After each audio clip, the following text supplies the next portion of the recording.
हाय, कसे आहात तुम्ही सगळे?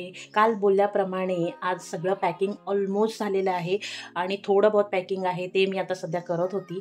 माझं पॅकिंग झालं आहे, शिवांशचं पण पॅकिंग झालं आहे. शिवांशच्या डॅडचं थोडं पॅकिंग बाकी आहे, ते पण ते ऑलमोस्ट आता संध्याकाळी येऊन करतील.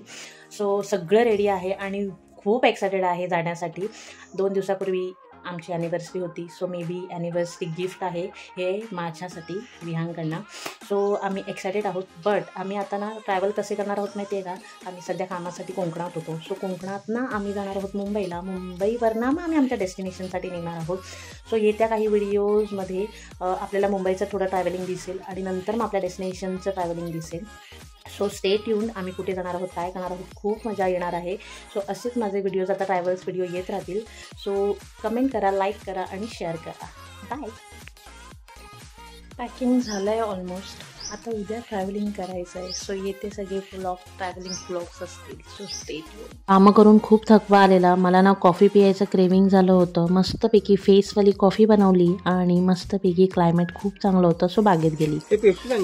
हो हो, खूप दिवसासाठी निघणार होतो फिरायला. सो मला फ्रीजमध्ये काही लेफ्ट ओव्हर फूड ठेवायचं नव्हतं. सो डिनरसाठी जेवण बाहेरूनच मागवून घेतलं आणि ते जेवून आम्ही झोपी गेलो आणि तो दिवस उजाडला. फायनली आम्ही सकाळच्या सुमाराला निघालो होतो. ऑलमोस्ट आम्ही निघालो होतो 5च्या दरम्याने. क्लायमेट बघा, मस्त असं थंडगार वातावरण.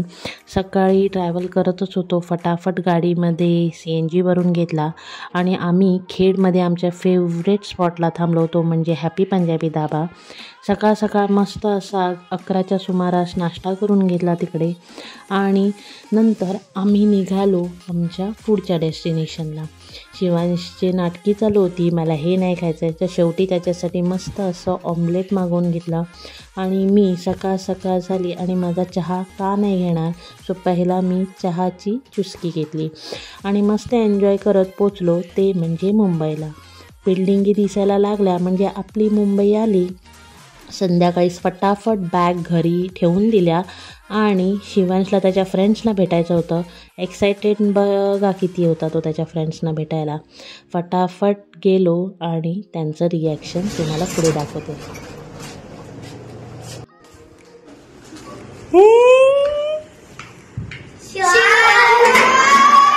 कंपनीचा बॉन्डिंग खूप सुंदर असतो, त्याचं हे एक उत्तम उदाहरण. त्याला त्याच्या फ्रेंड्ससोबत सोडून मी गेली रिलॅक्स व्हायला सलूनला होती आणि रात्रीचे वाजले होते 2:30 आणि आम्ही निघालो होतो एअरपोर्टला जाण्यासाठी. ऑलमोस्ट एअरपोर्टला पोचलो. फटाफट बॅगेज लोडिंगला दिल्या आणि आम्ही करत होतो वेट, कारण की आम्ही लवकर आलो होतो. फटाफट फॉर्मॅलिटीज आटपल्या आणि आमचं फ्लाईट होतं अर्ली मॉर्निंग 5चं. सो आम्ही आता वेट करतो आहे आणि फायनली 5 वाजले होते आणि आम्ही फ्लाईटमध्ये बसलो. मस्तपैकी वरतून असा व्ह्यू बघत एन्जॉय करत माझं लक्ष गेलं माझ्या पुढच्या सीटवर, जिथे होते तारक मेहतामधील तारक मेहता.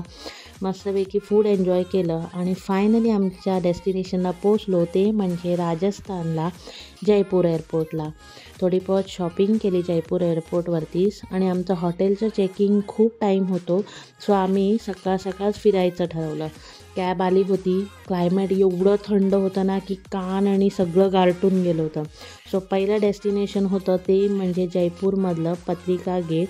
येथे ना आज ज्या दिवशी आम्ही गेलेलो त्याच दिवशी मोदीजी येणार होते. सो थोडं बहुत तिथे सगळं रिस्ट्रिक्शन्स होते. जयपूरला पिंक सिटी बोलतात, हे खरंच योग्य आहे, कारण की ही पिंक सिटीच आहे. इकडची ही जी थंडगार गुलाबी हवा, क्लायमेट ऑसम होता. त्याच्यामुळे आमची काही चिडचिड झाली नाही, कारण की ट्रॅव्हलिंग करून आलो होतो आणि लगेच फिरायला. खूप गर्दी पण नव्हती, त्याच्यामुळे बघण्यासारखं खूप भेटलं आणि तिथे खूप टाईम आम्ही थांबलो पण होतो. इकडचे जे नक्षीकाम केलेलं होतं ना, ऑसम, काहीच हे नाही त्याच्यामध्ये. खूप मस्त असं नक्षीकाम बघून फटाफट फोटो सेशन्स करून आम्ही निघालो पुढे. पण त्याआधी शिवांशने एअरपोर्टमध्ये काही घाललं नव्हतं आणि त्याचा मुंबई टू कोकण, कोकण टू राजस्थान असा काहीतरी प्रवास खूप बोलतात ना हॅजिटेट झाला होता तो. सो पहिला त्याला नाश्ता करून घेतला आणि त्याची झोप पण ऑलमोस्ट कंप्लीट झालेली. सो तो फ्रेशर अप होता फिरण्यासाठी. जयपूरमध्ये ना 2 पार्ट्स आहेत. एक दिवार आहे, त्या दिवारीच्या आतमध्ये ओल्ड जयपूर आणि दिवारीच्या दुसऱ्या साईडला न्यू जयपूर, असं ह्याला रेड दीवार म्हणतात. आणि आता आम्ही येऊन पोचलो ते म्हणजे हवा महलला. मस्तपैकी फोटो सेशन्स केलं हवा महलला. मस्त असे कारागीर आहे तिकडचे आणि काम पण अफलातून. तिकडनं सगळं करून आम्ही निघालो आमेर फोर्टला. आमेर फोर्टला जाताना आम्हाला एक तलाव भेटलं आमेर फोर्टच्या अपोजिट साईडला. आणि आमेर फोर्टला लागून ही जी वॉल होती तीच या फोर्टची शान. फटाफट फोटो सेशन करून आम्ही निघालो आमेर फोर्टच्या दिशेने.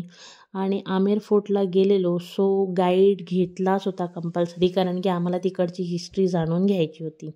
सो फटाफट आमेर फोर्टकडे गाडी वळवली आणि गाईड घेऊन आम्ही निघालो आमेर फोर्ट एक्सप्लोर करायला. आमेर फोर्टवरती आम्ही गेलोच होतो. सो गाईडने आम्हाला सांगितलं की इथे म्हणजे रेकॉर्डिंग करणं अलाउड नाही आहे त्यांचे डिटेल्स, कारण की कसं आहे आपण रेकॉर्ड करणार मग त्यांना बिझनेस नाही भेटणार. सो त्यांच्याकडनं ऐकून घेण्यात जी मजा आहे ना ती व्हिडिओजमध्ये कॅप्चर करण्यात नाही.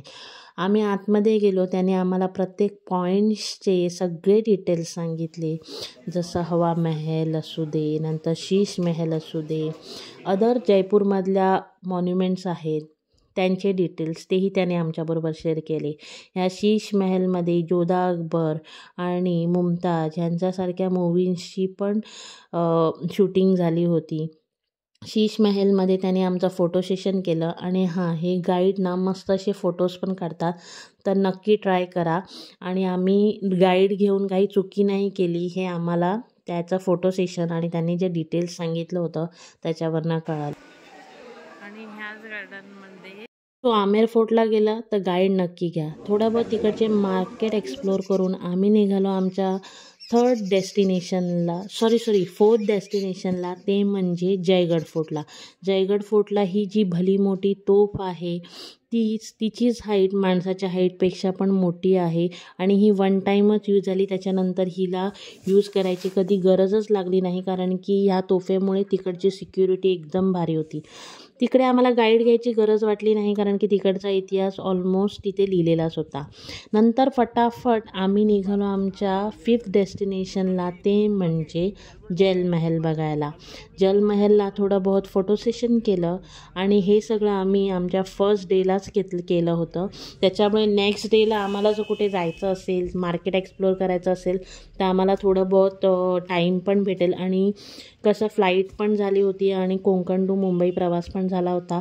सो थोडा बहुत झोपेची पण गरज होती. सो फटाफट हवा महल एक्सप्लोअर केला, फोटो सेशन केलं आणि लागली होती खूप भूक. सो आम्ही तिकडचं ट्रेडिशन जी थाली असते ती खायला मस्तपैकी अशा हेरिटेज बफेट रेस्टॉरंटला गेलो. तिकडच्या ड्रायव्हरनेच आम्हाला ते सजेस्ट केलं. मस्तपैकी तिकडची राजस्थानी थाली आणि मस्त अशी त्यांचीच एक फेमस थाली होती ती मागवली. दाल बाटी चूरमा, ऑसम फूड. दुपारचं जेवण आटपून कधी हॉटेलला जाऊन झोपलो आणि नेक्स्ट डेलाच डायरेक्ट उठलो कळलं नाही, कारण की खूप झोप आली होती. फटाफट ब्रेकफास्ट करून घेतला नेक्स्ट डेला. शिवाजने त्याचा फेवरेट गोष्टी घेतल्या आणि मी माझी फेवरेट चहा एन्जॉय केली. ड्रेसन अप होऊन सगळी तयारी करून आम्ही सेकंड डेला आमचं विजिट होतं. फर्स्ट म्हणजे सिटी.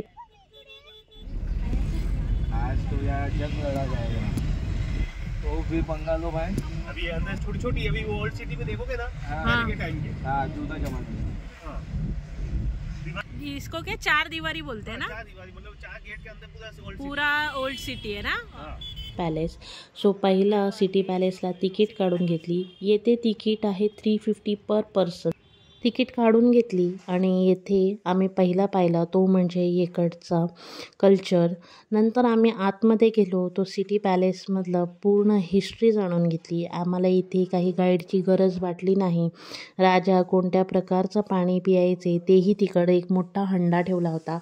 आणि करण जे सवई परिवाराचे आहेत ते तिथेच राहतात. नंतर आम्ही गेलो ते म्हणजे जंतर मंतरला, जे तिकडचे फाउंडर आहेत राजपूत सवई जय सिंग यांनी ह्या ॲस्ट्रॉनॉमिकल इन्स्ट्रुमेंटचा शोध 1734 साली लावला. येथे हा काटा बघून पूर्ण क्लॉक डिसाईड व्हायचं की किती वाजले. अमावस्या, पौर्णिमा तसेच खगोलशास्त्र, गणितशास्त्र ओळखलं जायचं. हा पूर्ण इतिहास या इन्स्ट्रुमेंटल मॉन्युमेंटमध्ये पाहायला भेटला. खूप सुंदर बांधकाम. नंतर आम्ही गेलो ते म्हणजे अल्बर्ट म्युझियमला. अल्बर्ट म्युझियमला पण पूर्ण असा राजांचा इतिहास सांगितला गेला होता.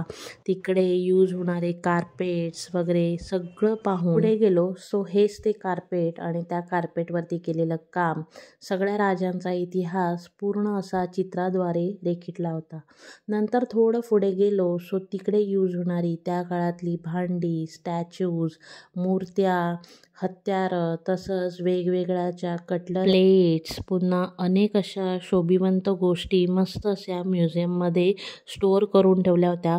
त्यामुळे बघण्याला एक मजाच आली. नंतर पुढे गेलो आम्ही. त्यांच्या त्या काळात भेटलेल्या मूर्त्या, गन्स, त्यांची हत्यारं, वेगवेगळ्या प्रकारची वाघनखं, खंजीरं तसेच भरपूर अनेक हत्यारं ज्यांची आपल्याला नावही नव्हती माहिती, ते लेबल सकट तिथे लिहिलेले होते. या 2 ढालींवरती मस्त महाभारत आणि रामायण कोरलेलं होतं. ते सगळं पाहून नंतर आम्हाला लागली होती भूक. सो तिकडचं मस्त सोडाणीचा रसगुल्ला आणि कचोरी खाऊन हॉटेलला जाऊन आजचा दिवस येथेच थांबूया. भेटूया पुन्हा एकदा डेस्टिनेशनला. पण त्याआधी चॅनलला सबस्क्राईब करायला विसरू नका. So tata bye bye.